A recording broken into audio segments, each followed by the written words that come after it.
Hai, selamat datang di Grata Suara, tempat di mana setiap kisah cinta, rahasia perselingkuhan, dan perjalanan hidup dibisikkan lewat suara. Di sini, kamu nggak cuma dengar cerita, kamu diajak merasakannya. Kalau kamu suka dengan cerita-cerita kami, jangan lupa klik like, subscribe, dan aktifin loncengnya, supaya kami tetap semangat update cerita baru, dan kamu nggak ketinggalan satu detik pun. Yuk kita mulai ceritanya. Bab 35. Pergi dari rumah Tante Lise. Kembali ke kamarku di lantai 2. Tiba-tiba saja perasaanku terasa hampa. Aku duduk di tepi ranjang dan merasakan perasaan asing berada di kamar ini. Jelas hatiku sangat marah kepada Franz. Teringat dengan pandangannya kemarin saat sore aku dan Tante Lise pulang ke rumah. Ketika itu matanya memandang tajam kepadaku, seperti ia memiliki dendam yang besar, atau lebih tepatnya, ia cemburu kepadaku. Tentu saja, itu hal yang wajar, mengingat Tante Lisa adalah calon istrinya.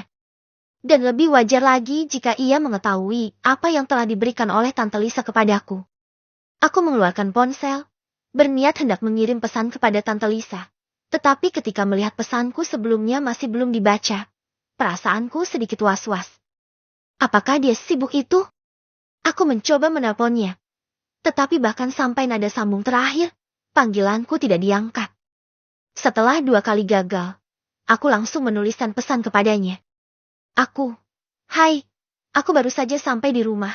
Tapi Oma bilang aku harus pergi karena Franz meminta agar aku tidak lagi tinggal di sini. Apakah itu atas sepengetahuanmu? Aku menekan tombol kirim, memperhatikan layar sesaat sebelum meletakkan ponsel di kasur. Mengalihkan pikiran ke yang lain, aku harus segera berkemas dan keluar dari rumah ini. Jangan tanyakan bagaimana perasaanku sekarang. Dari pagi berharap untuk bersama melakukan perjalanan kembali ke sini bersama Tante Lise dan gagal. Lalu ketika sampai di sini, berharap untuk bertemu dengannya. Tetapi kenyataannya aku harus pergi. Aku tidak meneteskan air mata. Tetapi seandainya apa yang aku rasakan saat ini dirasakan oleh seorang wanita, mereka akan terisak dan butuh waktu untuk menangis dan menenangkan diri.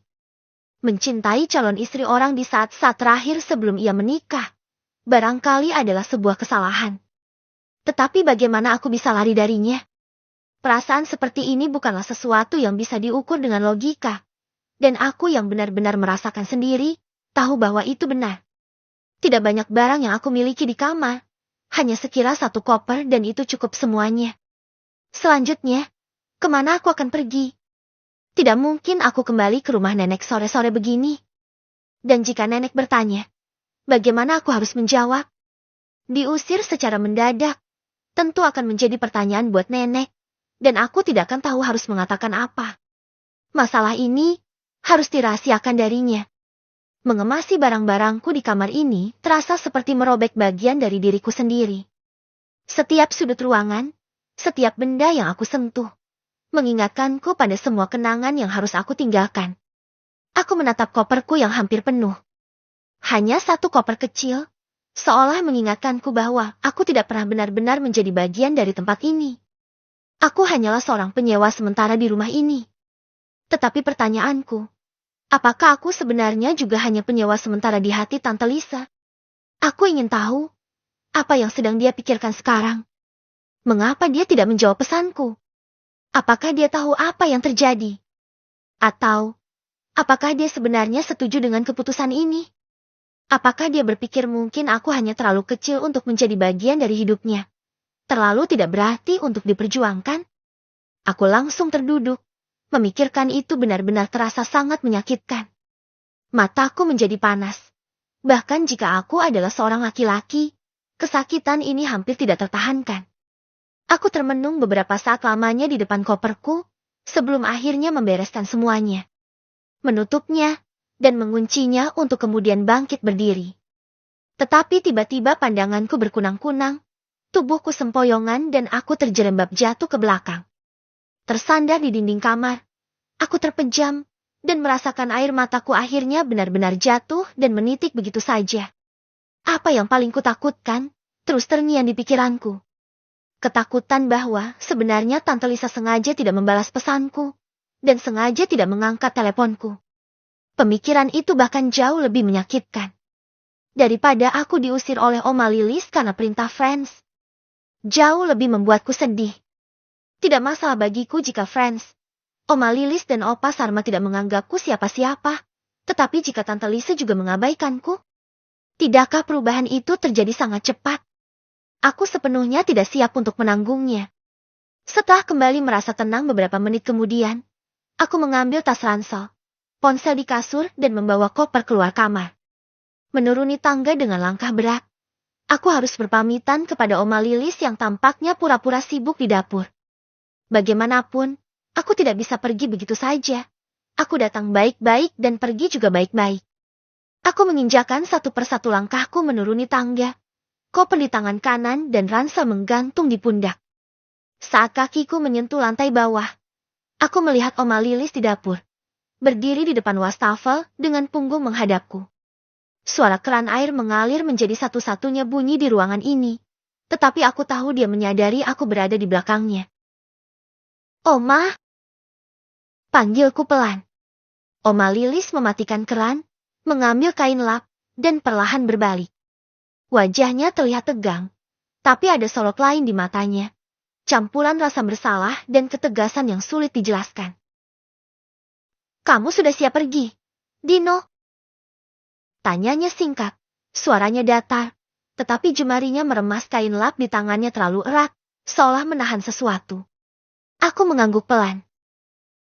Iya, Oma. Terima kasih sudah mengizinkan aku tinggal di sini selama ini. Maaf kalau aku telah menyusahkan.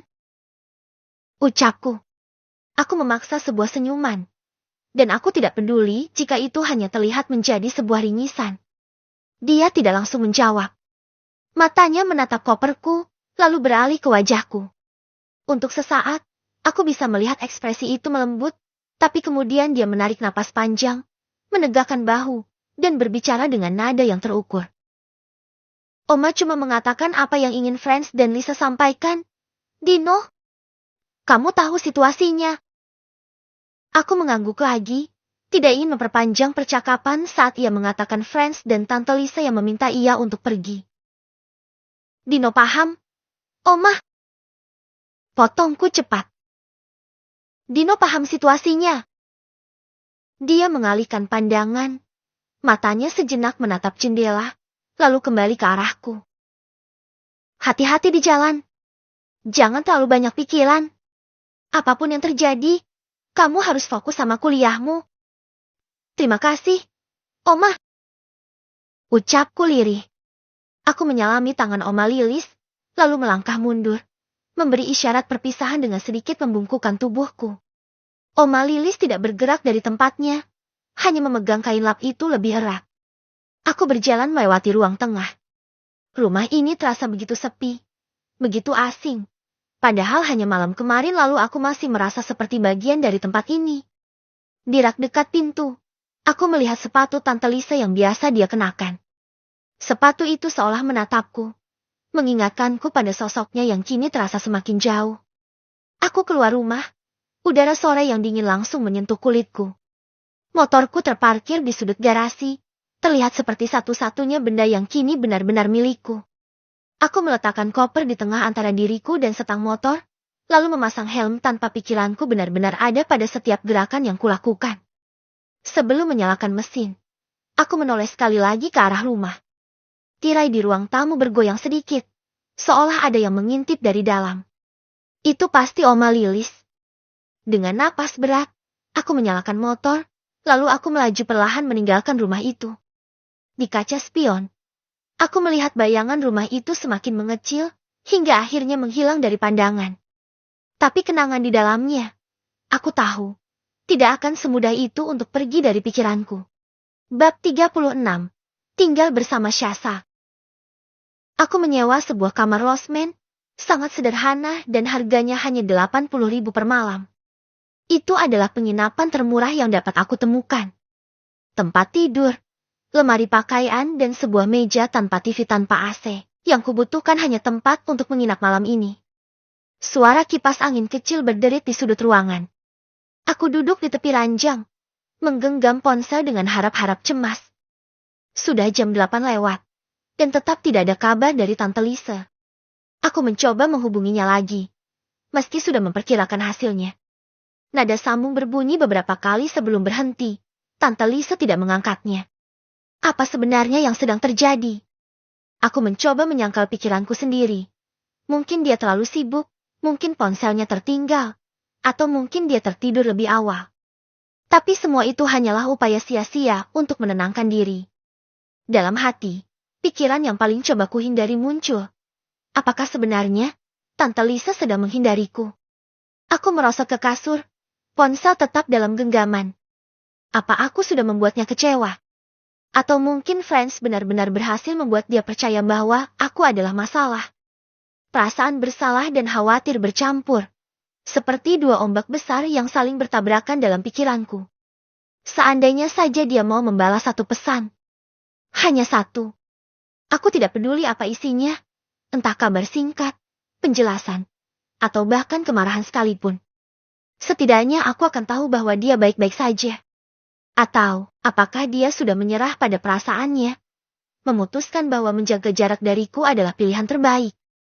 Aku tidak tahu. Dan ketidaktahuan itu yang membingungkan. Dalam kelelahan pikiranku, aku jatuh tertidur. Pagi-pagi sekali aku terbangun. Mungkin karena semalaman tidur tanpa selimut.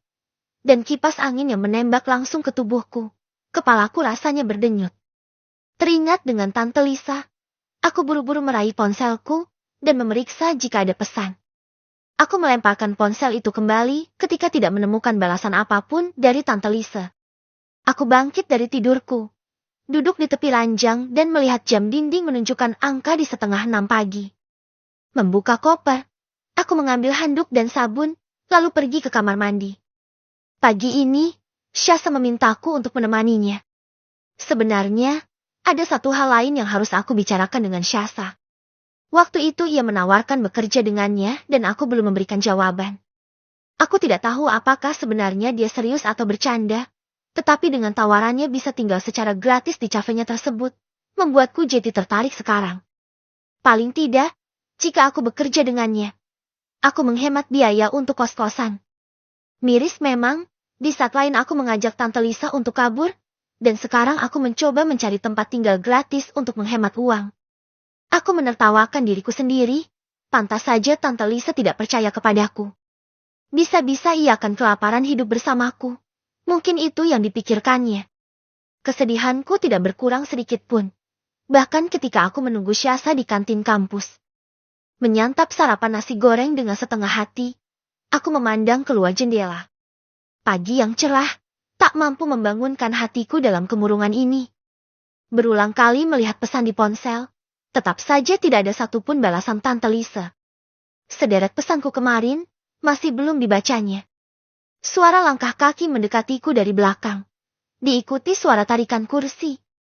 Syasa tersenyum kepadaku dengan ekspresi wajahnya yang ceria. Sudah lama? Tanyanya sambil tersenyum. Aroma harumnya terasa segar menyentuh hidungku. Sudah 2 jam. Balasku acuh tak acuh. Syasa tergelak. Kantin belum buka 2 jam yang lalu. Pembual.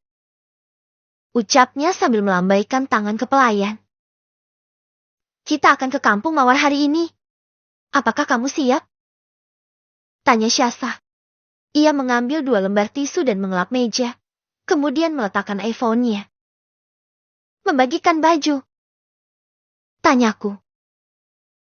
Tidak. Kali ini membagikan buku. Tebak. Buku apa? Aku menggeleng.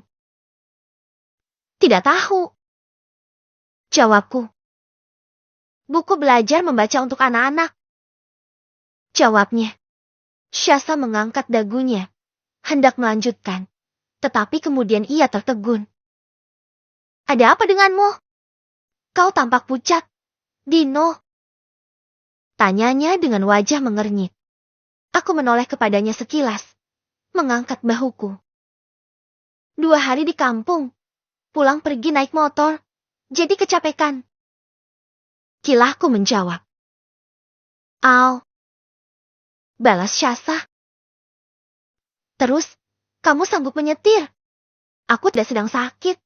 Hanya sedikit masuk angin. Jangan khawatirkan itu. Balasku mengangguk. Haham, baiklah. Syasa. Ya. Kamu tempo hari menawarkan pekerjaan padaku. Ucapku. Jantungku sedikit berdegup saat menanyakan itu. Khawatir jika sebenarnya ia hanya bercanda. Itu akan membuatku menjadi malu. Oh, kamu tertarik? Syasa menjadi antusias. Memangnya kerjaan apa? Tanyaku lagi. Syasa tersenyum. Ia merasa geli sendiri. Kamu maunya kerja sebagai apa? Bisa memasak? Aku berpikir sejenak. Memasak? Aku bisa. Tapi masakan sederhana. Aku bisa belajar. Jawabku serius. Syasa tercengang. Tampaknya tidak menyangka aku akan sungguh-sungguh berminat. Kamu serius? Tanyanya. Ditanya seperti itu, aku sedikit menjadi gugup. Merasa aneh ketika merasa mungkin dia mengira aku sangat butuh uang. Kenapa tidak? Aku kira ini sebuah peluang. Barangkali bisa melakukan sesuatu dengan cafe milikmu. Kilahku menjawab dengan diplomatis. Namun, tidak kusangka gadis itu menjadi sangat gembira. Tetapi kemudian tampak ia berpikir, lalu menatapku. Haham, berapa gaji yang kamu inginkan? Gaji? Berapa yang kuinginkan? Haha, aku tidak berpikir sampai di situ. Bagiku, mendapatkan tempat menginap saja sudah syukur. Alih-alih mikirin gaji. Gak usah pikirin masalah gaji lebih dulu. Tapi apakah kamu punya tempat tinggal di cafe milikmu? Entah nanti aku layak digaji atau tidak. Kamu yang memutuskan. Jawabku. Masalah uang untuk biayaku. Aku bisa mengandalkan hasil panen di kampung. Syasa berpikir sejenak, sepertinya memikirkan sesuatu. Aku rasa, dengan kecerdasannya ia akan menganalisa jawabanku. Tetapi tampaknya ia tidak menghakimiku dengan mengatakan aku sebenarnya butuh tempat tinggal. Makanya mau bekerja dengannya. Tentu saja, ada 2 kamar kosong, dan kamu bisa menempati salah satunya. Kapan kamu akan pindah? Hari ini. Jawabku langsung. Syasa tersenyum, dan aku tahu ia telah memastikan pikirannya benar, bahwa yang aku butuhkan sebenarnya adalah tempat tinggal. Ia mengeluarkan sebuah kartu nama. Aku malam-malam ada di cafe. Kamu datang malam ini, oke? Bawa saja semua pakaianmu. Aku akan menyiapkan kamar untukmu. Juga pekerjaan apa yang bisa kamu lakukan untukku? Ucapnya sambil meletakkan kartu nama itu di depanku. Tertera nama Syasa di sana. Dengan desain simpel tetapi menarik. Aku mengamati kartu nama tersebut sebelum memasukkannya ke dalam saku baju. Aku rasa Syasa begitu baik. Tetapi jika untuk pekerjaan, aku tidak akan mengecewakannya. Aku akan melakukan apa saja untuk bisa membantu di kafenya tersebut. Apakah aku menjatuhkan harga diriku dengan melakukan itu? Ada koneksi hubungan yang tidak jelas antara kami. Aku pernah menciumnya. Dan itu ciuman pertama untuknya. Lalu sekarang aku bekerja dengannya. Bukankah statusku akan menjadi lebih rendah sebagai karyawannya? Namun, di saat seperti ini aku tidak akan mempedulikan tentang masalah status ini. Kali ini aku mentraktirnya sarapan. Ia menolak tetapi aku memaksa. Setelah membayar tagihan, aku mengikuti gadis itu berjalan keluar dari kantin. Bab 37. Bertemu Tante Lisa. Setelah menemani Syasa dari kampung Mawar, aku kembali ke losmen. Selama di perjalanan, Syasa menegurku beberapa kali karena terlihat tidak fokus saat menyetir, dan ia berulang kali menanyakan apa aku sedang ada masalah. Tidak ada yang bisa kukatakan kepadanya, dan beralasan hanya kurang enak badan. Aku tidak fokus menemaninya, barangkali jika ia menjahiliku seperti saat pertama kali menyetir untuknya. Aku mungkin tidak akan terlalu respon. Sebab seluruh pikiranku hanya terkunci pada Tante Lisa. Aku tidak bisa menghilangkan pikiran sedetik pun darinya. Semakin aku memeriksa ponselku, semakin gelisah pikiranku. 3 hari lagi dia akan menikah, dan aku tidak tahu bagaimana keadaannya sekarang. Termenung sendirian di dalam kamar losmen, aku berpikir untuk mendatanginya saja ke kantor. Aku perlu berbicara dengannya. apa sebenarnya yang telah terjadi, dan aku butuh penjelasan. Tetapi untuk melakukannya jelas butuh keberanian. Perasaan seperti ditolak, tidak diinginkan, dan berbagai pikiran buruk bermunculan di kepalaku. Tetapi menahan perasaan ini secara terus-menerus juga akan menjadi beban. Aku hanya ingin kejelasan darinya. Mengumpulkan keberanian, aku memacu sepeda motorku menuju kantor Tante Lisa. Jantungku berdegup sepanjang perjalanan. Perasaan ini lebih aneh daripada bertemu dengan dosen yang galak, dan aku benar-benar tertekan. Kerinduan, ketakutan, dan bayangan bagaimana ekspresi Tante Lisa saat melihatku membuat pikiranku bergulat dengan hebat. Apakah dia akan berlari dan datang memelukku? Mengatakan beberapa alasan kenapa ia tidak menghubungiku kembali. Franz menghapus nomor kontaknya dari ponsel dan memblokirnya. Karena itulah Tante Lisa tidak dapat membalas pesanku karena pesanku itu tidak masuk. Memikirkannya membuat aku dengan cepat ingin bertemu dengannya, menghiburnya yang sedang bersedih. Tetapi ketika teringat sebenarnya pesan yang aku kirimkan checklist 2 garis, itu bukanlah tanda-tanda nomorku diblokir. Lebih kesengaja diabaikan. Motorku melambat ketika memikirkan hal itu. Membuatku ingin berbalik kembali dan mengurungkan niat untuk menemuinya. Kenyataan bahwa sebenarnya aku diabaikan sangat menyedihkan. Ini adalah pertama kalinya merasakan perasaan seperti ini. Mungkin orang lain akan menghadapinya dengan sikap yang berbeda. Masa bodoh dan balik mengabaikannya. Tetapi setelah semua yang terjadi antara diriku dan Tante Lisa, aku tidak bisa bersikap seperti itu.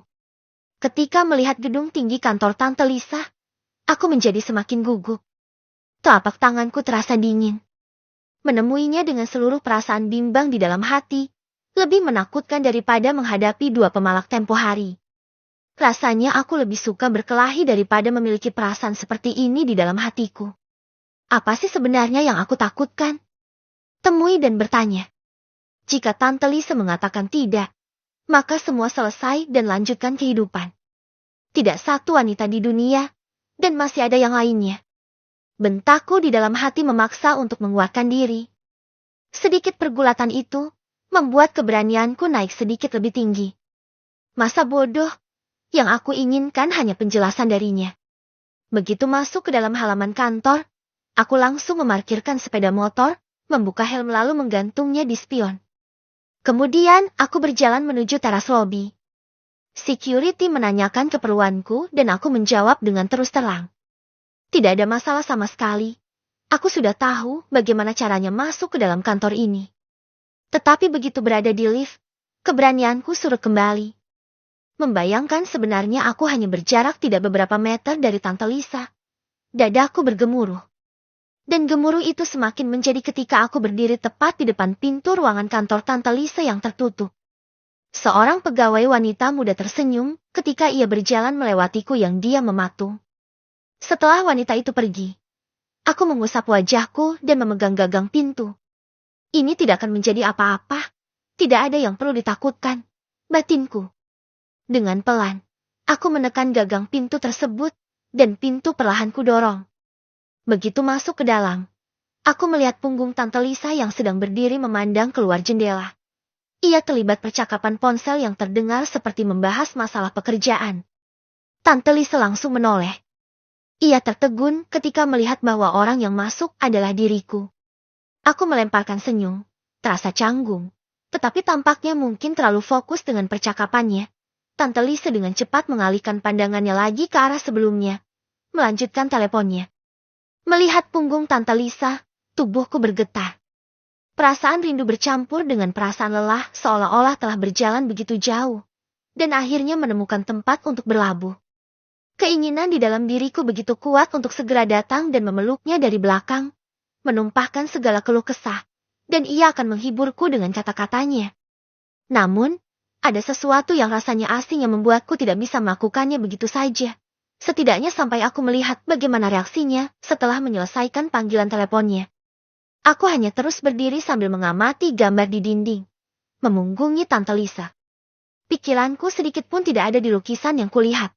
Tetapi sedikit jeda ini agak membuat perasaan gugupku sedikit hilang.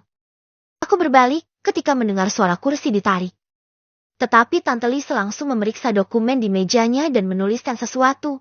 Sepertinya ia sangat sibuk. Aku menjadi sangat canggung. Merasa kehadiranku hanya mengganggu. Kamu sibuk? Tanyaku dengan suara pelan. Aku berjalan mendekat. Tante Lisa berhenti menulis, memandang tepat ke mataku. Jelas saat pertama tatapan kami bertemu, ada jejak kelembutan di dalam matanya sebelum itu berubah menjadi datar dalam sekejap. Ia mengalihkan pandangannya, menundukkan wajah ke kertas di depannya dan membaliknya satu lembar. Seharusnya kamu tidak menemuiku lagi. Dino, aku akan segera menikah. Ucapnya sambil terus menulis. Kalimat pertama yang kudengar dari bibirnya, seperti ketakutan yang benar-benar terjadi. Hatiku terguncang, tanganku mengepal dengan erat. Ada apa denganmu? Kamu sengaja tidak membalas semua pesanku. Ujarku dengan suara lirih. Tenggorokanku kering. Rasanya benar-benar tercekat. Tante Lisa menghentikan gerakan tangannya. Ia memejamkan mata dan terlihat berupaya untuk mengumpulkan kekuatan. Aku melihat usahanya itu dengan jelas. Sesaat kemudian, ia menatapku kembali. Tampak keraguan di wajahnya sebelum dagunya terangkat naik. Kamu tidak mengerti? 3 hari lagi aku akan menjadi istri Franz, dan semuanya berakhir. Itu adalah takdirku. Dino, dia adalah jodohku. Dan kamu harus lanjutkan hidupmu. Jangan sia-siakan masa mudamu dengan larut dalam masalahku. Balas Tante Lisa dengan suaranya yang sangat jelas dibuat setegar mungkin. Lisa, panggil aku Tante. Tidak pantas kamu memanggil dengan hanya menyebut namaku saja. Nada suara Tante Lisa menjadi naik. Jelas ia menahan gejolak di dalam hatinya. Wajahku pucat pasi, membayangkan apa yang kurasakan saat ini. Tante Lisa pasti melihat kesedihan meluas di wajahku. Dan aku yakin itu, karena ia segera mengalihkan pandangannya karena tidak tahan melihatnya. Aku mencintaimu. Ucapku dengan seluruh keberanian. Mengatakan itu membuat tubuhku bergetar. Aku menggigil karena mengucapkannya benar-benar dengan sepenuh hatiku. Tante Lisa tertegun. Diam sesaat dan memejamkan matanya. Pada saat yang sama, muncul ketakutan di dalam hatiku. Barangkali apa yang baru saja kuungkapkan, alih-alih menyentuh hatinya, mungkin saja itu hanya membuatnya berpikir harus lebih menjauh dariku. Tetapi, aku melihat bahunya bergetar. Dan ketika ia mengangkat wajahnya, ada sedikit genangan air mata yang terus dengan keras ditahannya agar tidak tumpah. Bab 38. Lanjutkan hidupmu, Dino. Tante Lisa bangkit dari duduknya. Berjalan dekat ke jendela. Tampak jelas ia berusaha menahan perasaannya. Apa yang akan kamu katakan? Kita pergi dari sini dan memulai hidup baru di tempat lain. Ucapku dengan ketakutan akan kehilangannya. Tante Lisa menoleh kepadaku. Memandangku dengan skeptis. Seolah-olah tidak yakin dan tidak percaya. Melihat wajahnya, hatiku langsung menjadi suram. Pasti Tante Lisa sama sekali tidak tertarik dengan ideku. Tante Lisa menarik napasnya, memandang kembali keluar jendela. Apakah kamu akan berpikir semudah itu? Dino, menurutmu kita akan bahagia jika pergi dan meninggalkan semuanya? Bagaimana dengan kedua orang tuaku? Bagaimana dengan nenekmu? Kuliahmu? Pekerjaanku? Apa yang akan kita lakukan di tempat baru? Apakah kamu telah memikirkannya? Serentetan pertanyaan yang memukul hatiku dengan sangat jelas. Aku tidak memikirkan semua itu, yang kubayangkan hanyalah hidup bersamanya dan pergi dari Franz. Aku bisa bekerja, aku akan menafkahimu. Aku tahu kamu juga sayang padaku. Kenapa kamu tidak menolak untuk pergi dari Franz yang jelas-jelas hanya akan membuatmu tidak bahagia? Bersamaku, setidaknya kamu tahu aku sepenuhnya cinta kepadamu. Ucapku mencoba terus meyakinkan. Meskipun argumenku terdengar sangat rapuh, tetapi hanya itu yang bisa kukatakan. Tante Lisa menggelengkan kepalanya. Dino, kamu pikir kamu mencintaiku? Apakah kamu meyakini itu? Lalu bagaimana kamu mengatakan dengan berani bahwa aku punya perasaan seperti itu kepadamu? Apakah kamu tidak berpikir jika hubungan kita ini hanya sesaat dan karena kesalahan? Kesalahan? Tanyaku tak mengerti. Aku menatap tepat ke dalam matanya.